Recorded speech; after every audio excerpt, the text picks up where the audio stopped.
काल रघुवरपुर जाय।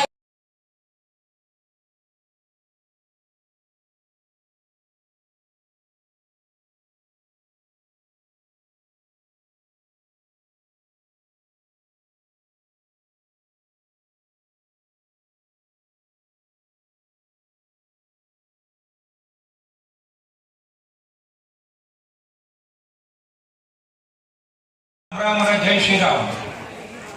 राम राम नी अंदर तत्व है, राम राम नी अंदर दया है, राम राम नी अंदर क्षमा है, राम राम नी अंदर याचना है, राम राम नी अंदर धर्म है और राम राम नी अंदर शौर्य है। माटे सौने राम राम। माननीय श्री डॉक्टर भगुभाई प्रजापति, विनीताबेन, मनोजभाई हरियाणी, डॉक्टर पंचाल साहेब, विपिन भाई, तदुपरांत नारायण विद्यालयना नामांकित शिक्षकगण, तदुपरांत અહીં ઉપસ્થિત રહેલા સમગ્ર સ્ટુડન્ટ વિંગના પેરેન્ટ્સો, તદુપરાંત વિદ્યાલયના સ્ટાફગણ કે જેના આટલી જહેમત ઉઠાવીને આ સરસ સફળતાપૂર્વકના કાર્યક્રમ માટેનો જે પ્રયત્ન કર્યા છે એ બધાને સૌને હાર્દિક અભિનંદન। જેવી રીતે ટાઇટલ છે કે વેદાંત ટુ રોબોટ, તો હવે આપણે વેદાંતથી રોબોટ પર જઈએ છીએ। બ્રહ્માનંદમ પરમ સુખદમ કેવલમ જ્ઞાન મૂર્તિ ગંધાતીતમ ગગન સદશમ તત્વમસ્યાદિલક્ષમ એકમ નિત્યમ વિમલમચલમ સર્વદી સાક્ષીભૂતમ ભાવાતીતમ ત્રિગુણરહિતમ સદગુરુતમ નમામિ। નમો ગુરુભ્યો ગુરુપાદુકાભ્યો નમઃ પરેભ્યઃ પરપાદુકાભ્યો आचार्य सिद्धेश्वर पादुकाभ्यो नमो लक्ष्मी प्रतिपादुकाभ्यो नमो ब्रह्मादिभ्यो ब्रह्म विद्या संप्रदाय कर्तुभ्यो नमो वंश ऋषिभ्यो नमो वासुदेवानंदेभ्य। आनंदमानंद करो प्रसन्नम ज्ञानस्वरूपम निजबोध रूपम योगेन्द्र विद्यम अवरोक्त विद्यम श्री सद्गुरु नित्यां नमामि। या देवी सर्वभूतेषु बुद्धि रूपेण संस्थिता नमस्तस्यै नमस्तस्यै नमस्तस्यै नमो नमः। या देवी सर्वभूतेषु शक्ति रूपेण संस्थिता नमस्तस्यै नमस्तस्यै नमस्तस्यै नमो नमः। Our Robert, it's my proud privilege to be here with such a distinguished gathering. I am honorably thankful to the management of the Narayan Vidyalaya that giving me enhanced chance to have some glimpses among some equilibrium presence of the students and their parents. I am also thankful to the Dr. Bharubhai Prajapati personally because he asked me 15 days back to come over here and address on this subject. So I have come here with some little bit preparations. I have stood in front of you to pass my exam. I am also student. So whether you fail me, whether you pass me, it is up to you. I will put my subject in a best format as I can. આ સંસ્કૃતથી અંગ્લિશ તરફ ગયા એટલે વેદથી robot તરફ ગયા।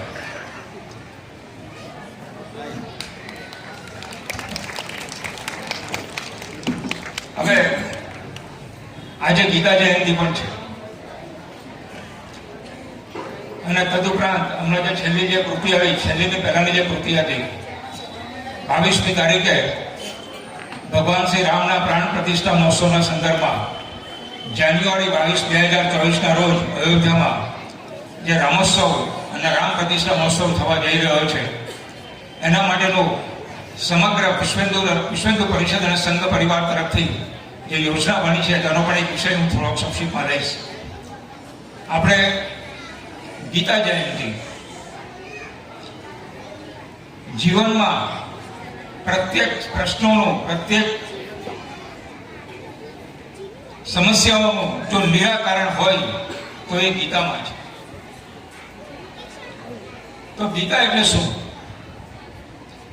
ગાયેતિ ઇતિ ગતા, ગાયેતિ ઇતિ ગીતા, that is called the Gita. જેનું ગાન કરવામાં આવે છે એનું નામ ગીતા છે। જે ભગવાને એવું સમજી લો કે આપણે સૌ બધા અર્જુન છે અને ભગવાન કૃષ્ણ છે। કેમ આપણે સૌ અર્જુન છે? કારણ કે આપણે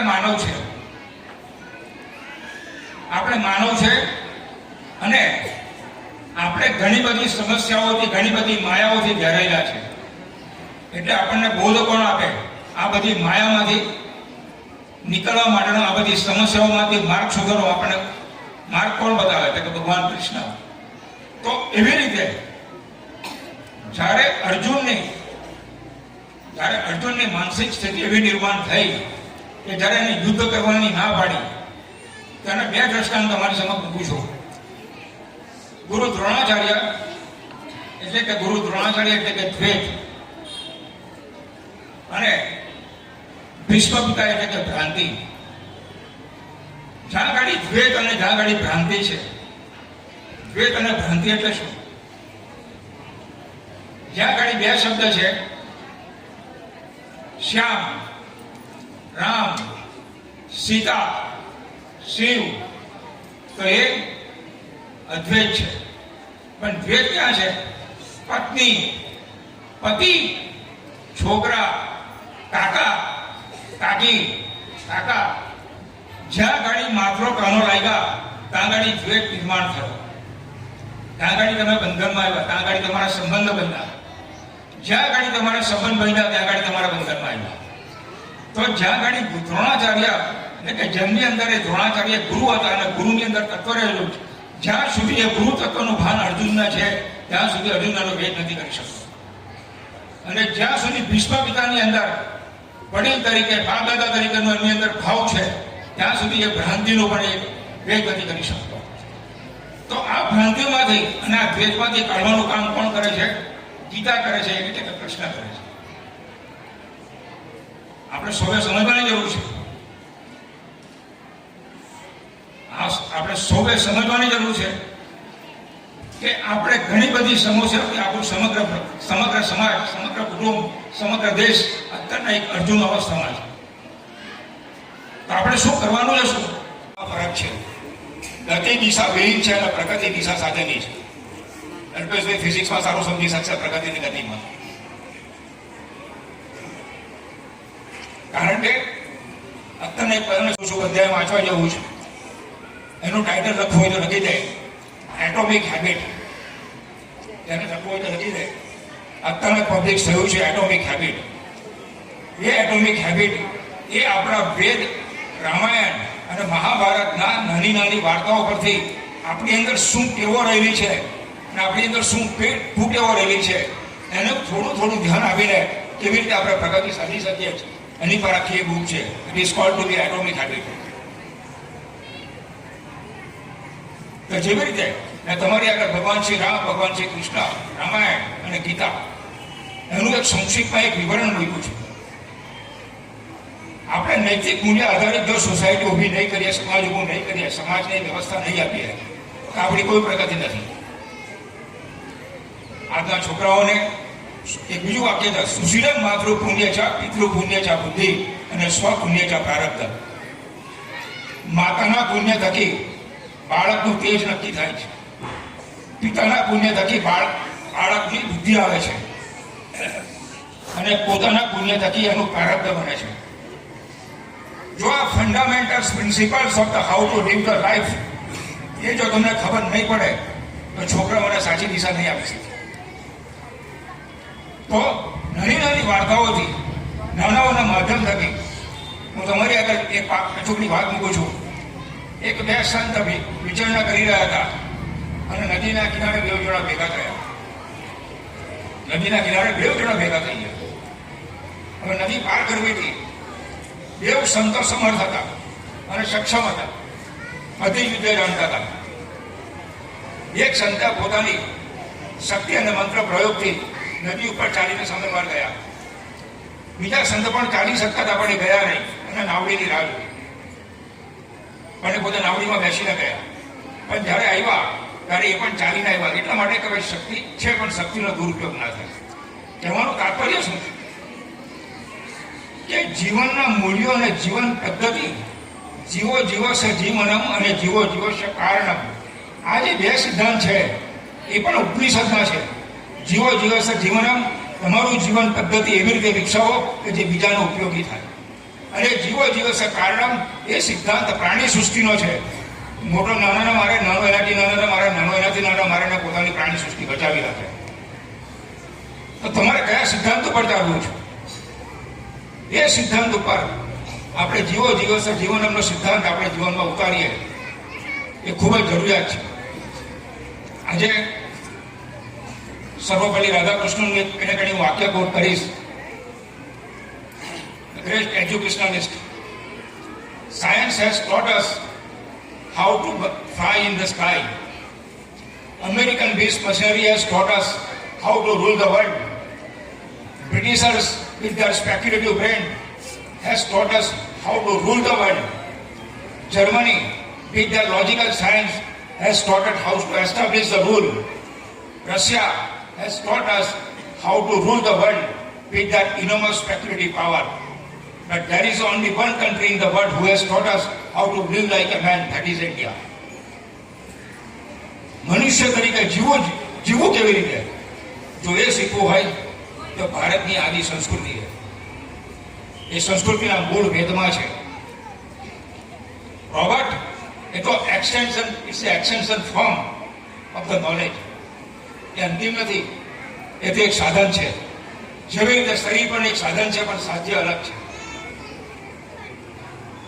તો આપણે સાધ્ય તરફ ધ્યાન રાખીએ અને સાધન જે છે, જે સાધન ભગવાન થકી આપણને મળ્યું છે, એની પવિત્રતા જાળવીએ, એની તરફ લક્ષ્ય આપવું એ આપણું પ્રાઇમ રિસ્પોન્સિબિલિટી છે.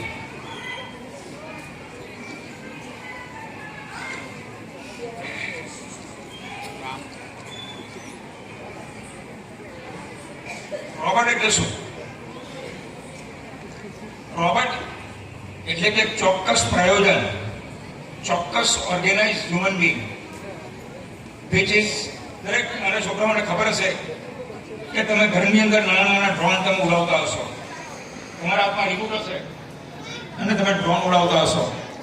એવી રીતે આ રોબોટનું પણ ડ્રોન નામનું, એટલે કે તમારું રિમોટ તમારા હાથમાં હશે. તમે એક ચાપ દબાવશો એટલે રાઈટ હેન્ડ સાઈડ ઊભો કરશે, નાનું દબાવશો એટલે લેફ્ટ હેન્ડ સાઈડ ઊભો કરશે, પછી પગ હલાવશે, પછી તેને કમાન્ડ આપશો એટલે એ program, as per the programming તમે એને કમાન્ડ આપશો ત્યારે એ પોતાનું બહુ ખોલશે. પછી આ રીતે એ પ્રોગ્રામિંગ અંદર સેટ કરેલો છે. એવી રીતે આપણી બોડીમાં પણ કુદરતે ન્યુરો બ્રેનની અંદર, ડૉક્ટર સાહેબ સમજી જશે, ઘણી બધી સર્કિટો આપણી અંદર પ્લાન કરેલી છે. એ ન્યુરો બ્રેન જે ખરું અને ન્યુરો પ્લાન્ટેશન જે ખરું, જેના થકી જેવી રીતે પાણીને એની ઠંડકથી દૂર કરી શકાશે. પાણી છે તો પાણીની ઠંડકને તમે દૂર કરી શકશો, દૂર કરી શકશો. પવનને, વાવાઝોડું અને કચરાને દૂર કરી શકશો. કોઈ એવું કીધું કે મને સ્મેલ આવે છે, તો સ્મેલ શું છે? એ સ્મેલ તો પવન લાવ્યું છે. સ્મેલ તો જણાવી જાણીદાર છે. Smell has reached to me because of the wind, because of the power of the wind. એટલે કહેવાનું તાત્પર્ય એ છે કે તત્વને ઓળખવું ખૂબ જરૂરી છે. તત્વને ઓળખવું ખૂબ જરૂરી છે. તમારા બિહેવિયરલ નોર્મ્સ ને તમારે you know yourself. Mahabharata એટલે શું ખબર તમને? Mahabharata is nothing but yourself. Mahabharata is nothing but a yourself. તમે પોતે જ મહાભારત છો. તમારી ઇન્દ્રિયમાં શકુની છે, તમારા ઇન્દ્રિયોની અંદર અર્જુન છે, તમારા ઇન્દ્રિયોની અંદર દશરથ છે, તમારી મનની અંદર પણ કૈકેયી છે અને તમારા મનની અંદર પણ કૌશલ્ય છે. એટલે ટૂંકમાં તાત્પર્યને આપણે સમજીએ કે આપણા પ્રાચીન મૂલ્યો જે વૈદિક આધારિત છે એ ફિલોસોફી પર ચાલીને આપણે આપણી જીવન પદ્ધતિ વિકસાવીએ અને તદુપરાંત